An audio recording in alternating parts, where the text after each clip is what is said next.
প্রধানমন্ত্রী শেখ হাসিনা। জোটের কার্যক্রমে স্থবিরতা দূর করা ও জাতীয় নির্বাচনকে কেন্দ্র করে আওয়ামী লীগের সাথে শরিক দলগুলোর তৈরি হওয়া দূরত্ব কমাতে এই বৈঠকে বেশ গুরুত্বপূর্ণ বলেই মনে করা হচ্ছে।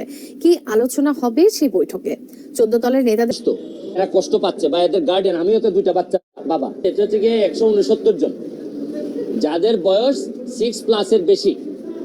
এই বিবেচনায় যারা ওয়েটিং লিস্টে ছিলেন তারা হাইকোর্টে একটি মামলা করেন।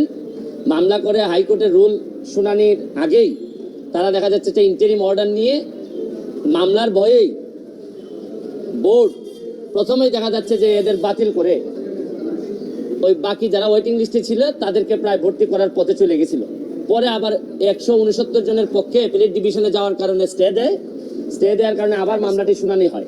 তা আজকে যেটা রায়টা হচ্ছে গিয়ে মহামান্য হাইকোর্ট বলেছেন যে এই রুলটাকে অ্যাবসলিউট করেছে, মানে হচ্ছে গিয়ে যে 169 জনের যে ভর্তিটা এটা বাতিল করে দিয়েছে। এখন অনেক কথাই এখানের মধ্যে জাজমেন্টে আছে, শুধু আপনাদেরকে একটা কথা বলতে চাই। আমার একটা সাবমিশন ছিল কোর্টে যে এই 169 জন ছাত্রী বা তাদের গার্ডিয়ানের পক্ষ থেকে যদি কোনো দুর্নীতি জালিয়াতি না থেকে থাকে, আর এটা যে যদি তাদের দোষ একমাত্র তারাই যদি দোষী হয়ে না থাকে, তাইলে এই ছাত্রীগুলা জীবনের প্রথম 2 মাস ক্লাস করার পর এদের একটা কলঙ্ক লেগে গেল বা লেগে যাবে যদি এরকম একটা আদেশ হয়। আজকে রায়ে যেটা দেখলাম সাথে গত 2রা মে গণভবনে এই সংবাদ সম্মেলনে আওয়ামী লীগের নেতৃত্বাধীন 14 দলের নিষ্ক্রিয়তা সম্পর্কে জানতে চেয়ে প্রধানমন্ত্রী শেখ হাসিনার কাছে প্রশ্ন ছিল 14 দলের অস্তিত্ব আদৌ এখন আর আছে কিনা। আমাদের জোট থাকবে, জোট আছে, এটুকু খালি বলতে পারি। জোট শেষ হয়ে গেছে কে বললো? আওয়ামী লীগ সভাপতির এমন উত্তরের পরেও বাংলাদেশের রাজনীতির সমীকরণে এখনকার বাস্তবতা হলো অনেকটাই নির্জীব হয়ে গেছে 14 দল। 7ই জানুয়ারির নির্বাচনের পর কোনো কর্মসূচিতেই নেই এই জোট। এমনকি নির্বাচনের 5 মাস কেটে গেলেও কোনো বৈঠকেই বসতে পারেননি এই জোটের নেতারা। আমরা যদি না থাকি, তার উপর গত জাতীয় সংসদ নির্বাচনে আওয়ামী লীগের সাথে আসন সমঝোতা নিয়ে প্রকাশ্যেই ক্ষোভ প্রকাশ করেছিলেন শরিক দলের নেতারা। এমন বাস্তবতাতেই আগামী বৃহস্পতিবার সন্ধ্যায় গণভবনে 14 দলের বৈঠক ডেকেছেন জোট নেত্রী প্রধানমন্ত্রী শেখ হাসিনা। রাজনীতির মাঠে আলোচনা, জোটকে আবারও চাঙ্গা করা ও দ্বাদশ জাতীয় সংসদ নির্বাচনে অবহেলা ও অবমূল্যায়নের অভিযোগ আনা জোট শরিকদের সাথে দূরত্ব কমাতেই ডাকা হয়েছে এই বৈঠক। পরিবর্তিত পরিস্থিতিতে নতুন সরকার কিভাবে 14 দলের ভূমিকা দেখতে চান সেই। এতক্ষণ শিরোনাম শুনছিলেন, এবার বিস্তারিত। প্রিয় দর্শক, আপনি যদি এই চ্যানেলে নতুন হয়ে থাকেন, ভিডিওটি দেখতে দেখতে চ্যানেলটি সাবস্ক্রাইব করে আমাদের সঙ্গেই থাকুন। আর এই ভিডিও সম্পর্কে আপনি আপনার মূল্যবান মতামতটি কমেন্ট বক্সে জানিয়ে দিন। আর হ্যাঁ প্রিয় দর্শক, জানিয়ে দিন ভিডিওটি কোথা থেকে দেখছেন।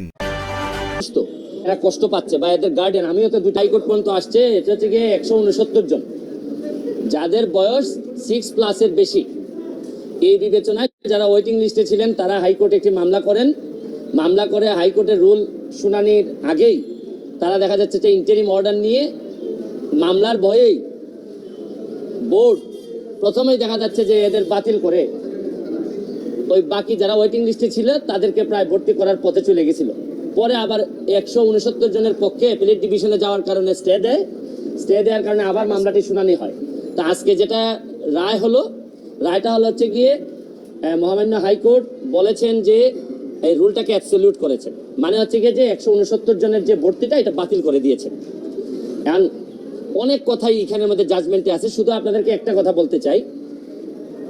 আমার একটা সাবমিশন ছিল কোর্টে যে এই 169 জন ছাত্রী বা তাদের গার্ডিয়ানের পক্ষ থেকে যদি কোনো দুর্নীতি জালিয়াতি না থেকে থাকে, আর এটা যে যদি তাদের দোষ একমাত্র তারাই যদি দোষী হয়ে না থাকে, তাইলে এই ছাত্রীগুলা জীবনের প্রথম 2 মাস ক্লাস করার পর এদের একটা কলঙ্ক লেগে গেল বা লেগে যাবে যদি এরকম একটা আদেশ হয়।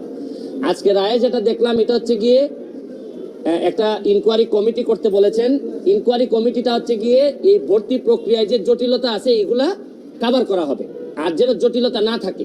কিন্তু রায়ে কোথাও আমরা দেখলাম না যে এখানে বলা হয়েছে যে গার্জিয়ানদের পক্ষ থেকে কোনো জালিয়াতি বা স্ক্যাম ছিল। তো এইটা একটা প্রমাণ, বাংলাদেশে একটা আইডিয়াল একটা এক্সাম্পল আপনি ধরে নিতে পারেন। গাফিলাতি থাকলে, দুর্নীতি থাকলে থাকতে পারে মাউসির পক্ষে, থাকতে পারে বিকারুন্নেসার পক্ষে, কারণ এই 169 জন বাচ্চা কিন্তু লটারির মাধ্যমে আসছে, কারো সুপারিশে আসে নাই, এবং তারা কোথাও দেখাইতে পারেন নাই যে এই লটারিতে কোনো দুর্নীতি ছিল। এর মানে হচ্ছে গিয়ে যাদের দায় ছিল তারা কেউ ভিকটিম হইল না, ভিকটিম হইল গিয়ে 169 জন ছাত্রী এবং তার বাবা মারা। এবং আমার বিষয়টাই হচ্ছে গিয়ে এখানে একটা জিনিস, এমন একটা দেশ এখানে দেখেন যে অন্য কোনো বিদেশে হইলে এরকম বাচ্চার ভবিষ্যৎ নষ্ট করার কারণে বোর্ডের প্রায় পার বাচ্চার জন্য 1 মিলিয়ন করে হচ্ছে ক্ষতিপূরণ আদায় করা যেত। এই বাচ্চাগুলো এখন যাবে কোথায়? এরা 2 মাস এই বিকারণের সাথে পড়ার পর এদেরকে আপনি জীবন শুরু করার সময় বলে দিলেন যে আরে তোমরা তো হাইকোর্টের রায় তো তোমরা বাতিল হয়েছে, তোমাদের মধ্যে ঝামেলা আছে। এখন প্রশ্ন হচ্ছে গিয়ে ঝামেলা, এদের যে মিউজিক তারা ফেস করতেছে, এদের যে এই সাফারিংসটা হচ্ছে, এটার জন্য তারাই একমাত্র দায়ী না, তাদের অবহেলা থাকতে পারে। কোর্ট বলেছেন যে তারা গার্জিয়ানরা কেন বিকারণেসায় গিয়ে জানলো না। সব গার্জিয়ান তো শিক্ষিত হয় না, সব গার্জিয়ান তো অত সচেতন হয় না। আপনার লটারির মাধ্যমে একটা ডিজাইন করা সফটওয়্যারের মাধ্যমে নাম আসছে বইলেই তো এরা ভর্তির চান্স পাইছে এবং পরে এটা বিকারণেসা এটা বৈধ করছে। যাই হোক, এটা একটা এক্সাম্পল কিভাবে অন্যরা যারা মেইন ডিজাইনার তারা দেখা যাচ্ছে যে সাফার করে কম, আর সাফার মেইন করে হচ্ছে কি আমাদের দেশে দেখবেন বেশিরভাগ ক্ষেত্রে টাকা পাচার হয়ে যায় আর পরে দাম বাড়ে পণ্যের, মরে হচ্ছে সাধারণ মানুষ। আপনি দেখবেন যে দুর্নীতি হয় আর পরে সবকিছুর উপর প্রভাব পড়লেই আমি দিচ্ছি আপনাকে দিচ্ছি, দেখবেন আপনি টিকেটে বিমানে খালি যায় আর পরে টিকিট কিনতে গেলে দেখা যায় অনেক টাকা দাম এক একটা টিকিটের। তা আলটিমেটলি যে জায়গায় হাত দেওয়ার এই জায়গাটাতে আমার মনে হয় এই জাজমেন্টে আমরা পাই নাই। আর এটা যদি আমরা গার্জিয়ানের সাথে আলাপ করে যদি ওনারা আপিল করতে চান, এই বৈঠক ডেকেছেন এর সাথে গত 2রা মে গণভবনে এই সংবাদ সম্মেলনে আওয়ামী লীগের নেতৃত্বাধীন 14 দলের নিষ্ক্রিয়তা সম্পর্কে জানতে চেয়ে প্রধানমন্ত্রী শেখ হাসিনার কাছে প্রশ্ন ছিল 14 দলের অস্তিত্ব আদৌ এখন আর আছে কিনা। আমাদের জোট থাকবে, জোট আছে, এটুকু খালি বলতে পারি। জোট শেষ হয়ে গেছে কে বললো? আওয়ামী লীগ সভাপতির এমন উত্তরের পরেও বাংলাদেশের রাজনীতির সমীকরণে এখনকার বাস্তবতা হলো অনেকটাই নির্জীব হয়ে গেছে 14 দল। 7ই জানুয়ারির নির্বাচনের পর কোনো কর্মসূচিতেই নেই এই জোট। এমনকি নির্বাচনের 5 মাস কেটে গেলেও কোনো বৈঠকেই বসতে পারেননি এই জোটের নেতারা। আমরা যদি না থাকি, তার উপর গত জাতীয় সংসদ নির্বাচনে আওয়ামী লীগের সাথে আসন সমঝোতা নিয়ে প্রকাশ্যেই ক্ষোভ প্রকাশ করেছিলেন শরিক দলের নেতারা। এমন বাস্তবতাতেই আগামী বৃহস্পতিবার সন্ধ্যায় গণভবনে 14 দলের বৈঠক ডেকেছেন জোট নেত্রী প্রধানমন্ত্রী শেখ হাসিনা। রাজনীতির মাঠে আলোচনা, জোটকে আবারও চাঙ্গা করা ও দ্বাদশ জাতীয় সংসদ নির্বাচনে অবহেলা ও অবমূল্যায়নের অভিযোগ আনা জোট শরিকদের সাথে দূরত্ব কমাতেই ডাকা হয়েছে এই বৈঠক। পরিবর্তিত পরিস্থিতিতে নতুন সরকার কিভাবে 14 দলের ভূমিকা দেখতে চান সেই বিষয়টা ওনাকে বলতে হবে। তো উনি বলার পরে তখন আমরা বুঝবো যে কি ধরনের কার্যক্রম হতে পারে। আমরা 14 দল যখন গঠন করি তখন ছোট বড় সব মিলিয়ে আমরা সেদিন এটা একটা কনসেনসাস ঐক্যমত্যে পৌঁছেছিলাম। এত বছর পরে এসে আমাদের ভোট নাই একথা বলে আমাকে অবজ্ঞা দৃষ্টিতে দেখা হবে, তা তো ঠিক না। আমাদের এক্সপেকটেশন হচ্ছে মাননীয় প্রধানমন্ত্রী জননেত্রী শেখ হাসিনা উনি 14 দলের প্রতি ওনার যে কমিটমেন্ট ছিল এটাকে সমুন্নত রাখবেন। সাম্প্রতিককালে বিভিন্ন ইস্যুতে আওয়ামী লীগ রাজপথে সক্রিয় থাকলেও জোট শরিকদের অংশগ্রহণ দেখা যাচ্ছে না। এই বিষয়টি সামনে এনে বাংলাদেশের সাম্যবাদী দলের সাধারণ সম্পাদক ও সাবেক শিল্পমন্ত্রী দিলীপ বড়ুয়া বললেন, প্রধানমন্ত্রীর সাথে এই বৈঠকেই হয়তো পরিষ্কার হবে 14 দলের ভবিষ্যৎ আসলে কি। তারা তো 14 দলকে ইনভলভ করাচ্ছে না, তাহলে আমরা হয়তো মনে করছি যে তাদের ভিন্ন চিন্তা আছে। ভিন্ন চিন্তা যদি থাকলে সেটা খোলাখুলি বলুক যে ভাই এইটা এখন আপনাদের পদ আপনারা দেখেন, আমাদের পদ আমরা দেখি, ওকে, এটাও একটা জেন্টলম্যান এগ্রিমেন্ট হতে পারে। তবে বাংলাদেশের রাজনীতিতে 14 দলের প্রয়োজনীয়তা ও প্রাসঙ্গিকতার গুরুত্ব এখনো এতটুকু কমেনি বলে মনে করেন এই জোটের নেতারা। 14 দলের আংশিক লক্ষ্য অর্জিত হয়েছে, অনেক কাজ বাকি আছে, সুতরাং দরকার আছে।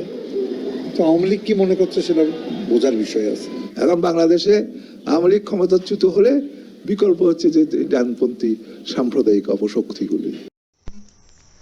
বর্তমান ইসি রাজদরবারের গোপাল ভাঁড়ে পরিণত হয়েছে বললেন সালাম।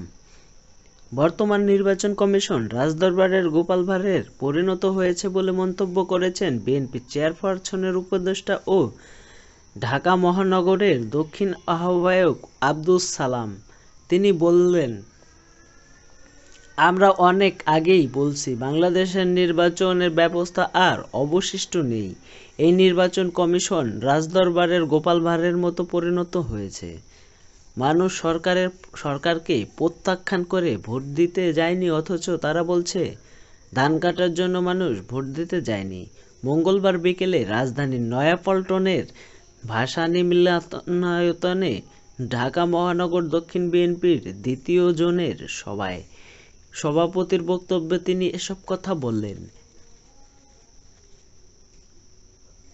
সালাম বলেন, বিভিন্ন বৈদ্যুতিক কোম্পানির সঙ্গে সরকার চুক্তি করেছে, যাদের কাছ থেকে কোনো বিদ্যুৎ কেনা হচ্ছে না, শুধুমাত্র লুটপাট করতেই কুইক রেলট্রলের ভাড়ার টাকা পরিবর্তে ডলারে দেওয়া হচ্ছে। এই লুটপাট বন্ধ করতে সরকারের বিরুদ্ধে গণ আন্দোলন গড়ে তুলতে হবে। তিনি বললেন, আওয়ামী লীগ সরকারের জনপ্রিয়তা ও লজ্জা দিনে দিনে সমান হারে কমছে। একদিন দল নিজের কর্মদোষে ধ্বংস ও নিশ্চিহ্ন হওয়ার একটা দ্বার প্রান্তে চলে এসেছে। মানুষ স্বতঃস্ফূর্ত প্রত্যাখ্যানে এবারের প্রহসনমূলক উপজেলা নির্বাচন অতীতের সব ইতিহাসকে ম্লান করে ফেলেছে মন্তব্য করে তিনি বলেন, মানুষের এই মৌন অনাস্থা একসময় বিক্ষোভের অগ্নিস্ফুলিঙ্গে পরিণত হবে। তিনি বলেন, সরকার সারাক্ষণ অস্থিরতায় থাকে।